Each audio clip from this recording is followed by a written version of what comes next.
Ladies and gentlemen, welcome to our special KiniTV Budget 2015 in Focus. The Prime Minister tabled the budget yesterday, and we've had some time to sort of digest the figures. Joining me today in the studio is Neoh, Beng, Guan, and also Tricia Yeoh from Ideas. Thank you for joining us. First up, based on what we witnessed yesterday, is it a safe budget? Is the Prime Minister playing it safe, or is it something that Malaysia needs right now? Well, I think that it's a budget that needed to be tabled. I think that this would not have been possible, say, close to an election year. Okay. And so, both last year's budget as well as this year's budget, you see the Prime Minister kind of talking about things like fiscal consolidation and fiscal management, which was not said before.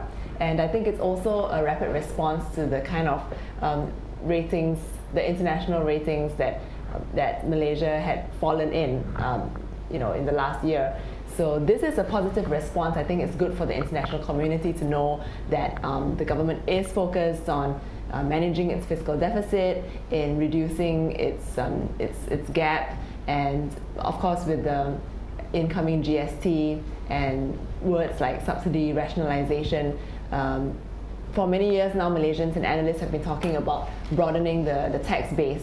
And this is definitely a step forward in that direction. Of course, there are other ramifications, which I'm sure we'll explore later. But in terms of managing the fiscal deficit, that is positive in terms of attracting investment in the future and improving our ratings and so on. And even from Ideas itself, I think from your CEO yesterday, the statement was the budget was rather inconsistent. Yeah. So what we said was that the first half of the budget, there's a lot of talk about fiscal prudency and managing it well. But then in the second half, you have like a whole slew of handouts yet again. Yeah. So it doesn't seem that the second half matched with the first half. And this is something that I said yesterday, even before the budget was tabled, that while it is positive that the Prime Minister and government is making good strides in managing its fiscal management, I think it's important to recognize that there are existing distortions in the economy, in the current market. And what Malaysians are actually seeing is that the government is trying to address the distortions on the one hand by introducing GST, reducing subsidies, creating a more market-based economy, which is something that we support. But on the other hand, the other distortions are not really being addressed. For example, the huge bloated civil service, and as you see, more and more government agencies and bodies are being added on, and that will only increase the burden of the civil service. We already have 1.5 million civil servants in the country at the moment, and one of the highest civil service per population ratio in Asia Pacific. Of course, let's not even talk about the kind of leakages and the wastage that are reported every year in the Auditor General's report. But those are just examples of how we still see inconsistencies in both the budget announcement as well as the ongoing management of the national economy. And going back on the fiscal deficit at this point, is the government doing enough to address that? Well, presumably the target announced in last year's budget was to reduce it to 3.5% of GDP, and they hope that it will be achieved as at the end of this year. And moving forward, they want to reduce it further to 3%. That's possible, seeing as the revenue increases are happening. So I think, yes, overall it is possible, but the caveat to that is the kind of takings and the income that government will receive as a result of the GST, because I think in year one, for example, talking about the operationalizing and implementation of the GST collection, that's not going to happen so soon. You're talking about administering something that's all across the country. It's new. Vendors and shopkeepers will need to learn this entire new process. A lot of education needs to happen.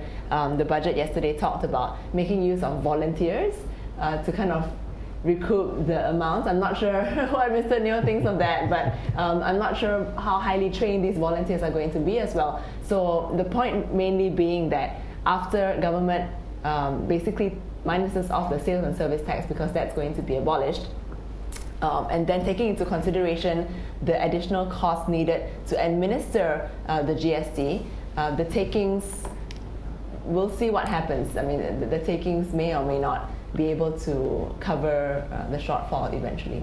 Let's talk about some of the policies in the budget. Sure. The biggest thing is obviously GST exemption list, and also the personal tax, like you said, isn't a new thing. Sorry? The personal tax. Yeah, okay, just recapping what the tax changes were. Most of it, obviously, is the corporate tax measure that was mentioned, the reduction of 1 to 3% income tax for individuals and 1% for the corporation is actually announced 1 year earlier. It's just reinforcing the measure this year. Obviously, with the GST coming in very soon, the only changes, notable changes announced last night by the PM was obviously the extension of the list of what the goods that will be. We presumably will be the zero-rated list and not the exempt list, because there's a difference in how it will affect the consumer. But let's say if it's zero-rated, then it's obviously then the rakyat will not suffer extra GST costs, while obviously then still maintaining the cost structure for the supplier, because it can still claim back all their necessary input tax. But just recapping on that, what exactly will be the differences are we talking about? In terms of how zero-rated and exempt supply works is that if a product or a services is listed under zero-rated, so what it means is that the supplier, whoever that is selling the goods or services, is still entitled to claim all the GST input tax that it suffers in its cost of production, while on the same time when they supply the goods or services to the end consumer, like the rakyat, the end consumer doesn't bear the GST. Okay. That's the difference. Because when you can claim back your GST input tax, your cost should be lower or at least maintained pre-GST versus post-GST.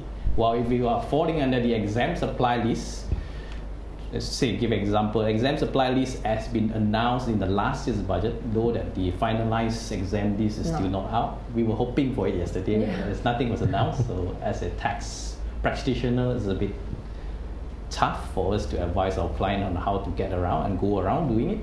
Say private healthcare, private educations are one of those two that is under the exempt supply list. So those suppliers are providing services, or say let's say you go for hospitals or whatever not next time. Because it's exempt, the hospital can't charge the patient, GST on the hospital stays, drugs. But because they are exempt supplier, the costs that the hospital bears, they can't claim back their input tax. So you can't claim back the input tax. Logically, the cost of production at least cannot be lower. You either be status quo if you manage your costs effectively. If not, it will slightly go up. So what you do when you can't absorb the cost? So typically in any profit-making entity, the likelihood they may pass on some across to the end consumer. Even though they can't charge the GST element, they will just increase the price. So I guess that's where the enforcement of what the government is suggesting, more GST auditors will be there to ensure that people don't just inflate price and all those things. So obviously the government has to manage between what they can offer the rakyat in terms of the GST zero rated versus the managing the what they call deficits and the budgets. No, I just wanted to add that I think it's really important for government to be fully transparent as to how they choose the items to be in zero rated or exempt. Right now, there's no rationalization for why those goods and services are there. I mean, it's just presumed that, okay, maybe coffee and tea and cocoa powder, laksa, I mean, it's presumed that these are essential eating goods for Malaysians, but that's not enough for us. Right. We have to know why those are selected in there, in either the zero rated or the exempt, and it's not fair that it just assumes that, okay, these are what Malaysians actually eat every day. Okay. Yeah. Okay. So overall, if you could give a score to the budget that you've witnessed, what would you give it in terms of how impressed you are? Yeah, out of 10. Yeah. I think from my perspective, I mean, giving it just from a tax professional perspective, we were hoping more for more concrete, more details, because we need details to advise our clients. So from that perspective, perhaps it was just an even type of thing. In respect of the people side of the budget, this is capital economy and the people economy. kind of distinction inside there. So I guess from that, the other perspective, I think more announcement on the positive side has been made. It's just a question of how they actually will be able to actually finance that in the longer run. That remains to be seen from the details now. So we've got to divide that into from a tax perspective, we were hoping for more conclusive type of announcement rather than perhaps hopefully details will come out soon. Let's hope. That's from a tax advisor perspective. Well, taking off from Mr. Neoh, actually, I think it feels like a half-baked product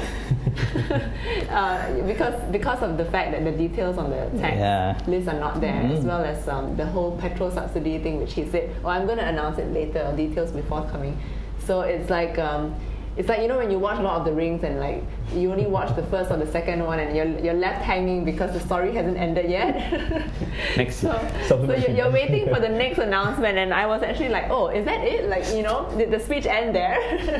And I think it sounds like more of the announcements are going to be made in the 11th Malaysia Plan. So we still need to wait like another half a year to see really what the next 5 years is going to look like. And to be fair, a budget is not about structural changes. The budget is about allocations. So I understand that you can't put too many things in. But on the other hand, I'm looking for more.